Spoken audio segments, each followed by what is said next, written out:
Yeah, you know what? There are a few things as predatory as a gaming company when it is out there trying to get a few extra ducats out of you, picking the pockets of gamers like buzzers on a fucking street corner, scrapping the meat off the bones of roadkill that didn't look both ways on a supposed deserted road. Every time we hear about an amazing, ultimate, awesome, incredible, massive #1 definitive Game of the Year edition of a game, I instantly get prepped for the grilling. It's worse now, especially as we encroach that black hole known as next-gen super systems and their release. And as the future gets closer and that information just stays lacking about games available day one, the one place many people are thinking they might get some usefulness out of the machines is in playing the current games on higher-end hardware. It makes sense. But hold up, because that's not going to be all of them. Control Ultimate Edition got announced today. A version of the game that basically takes all the past content and, well, you guessed it, smashes it into one container. Now, ignoring the question you might have, which is, what's the difference between the Ultimate version of the game and the version I now have if I bought the Season Pass or perhaps both DLCs? That answer would be nothing. Except, well, maybe one more important thing. You see, the Ultimate Edition is coming, and as the FAQ says, what if I purchased the original version of Control previously? The free upgrade path to Xbox Series X and PlayStation 5 versions of Control is only available for Control Ultimate Edition. Congrats for being a beta tester, I guess. Or, God forbid, buying the content from a game you wanted and picking and choosing. Listen, I get it. These companies, they're barely scraping by. We need to help them. We need to lift them up as they lifted us up so often. Nah.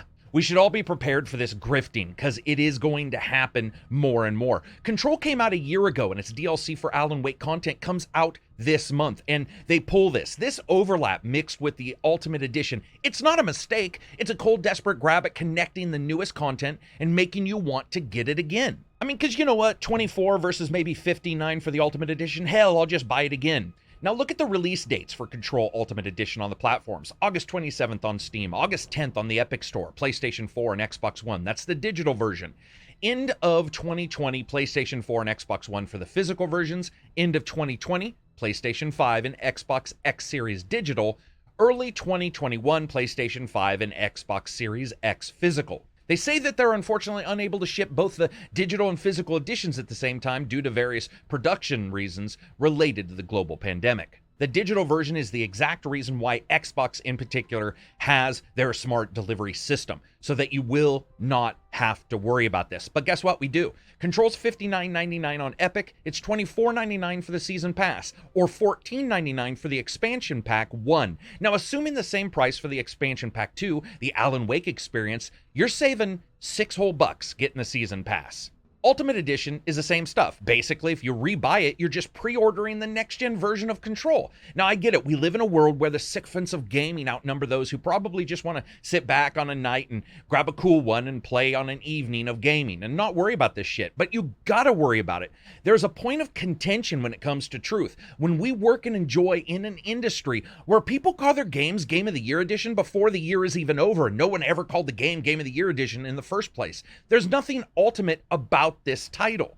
The truth here is that it isn't an ultimate version of anything other than an ultimate hazardous first step into the fanning of the flames of a future that is ruled by repackaged content that's going to be regurgitated out the bowels of some alien organization that makes you think you're getting something new when you're really just the fourth-class passenger on the train in Snowpiercer. We don't even know the cost of next-gen systems. We don't even know the cost of a lot of the games, but we do know some publishers are raising the prices. But what we know now is the cost of buying into a title in the normal time period when, it comes to releasing.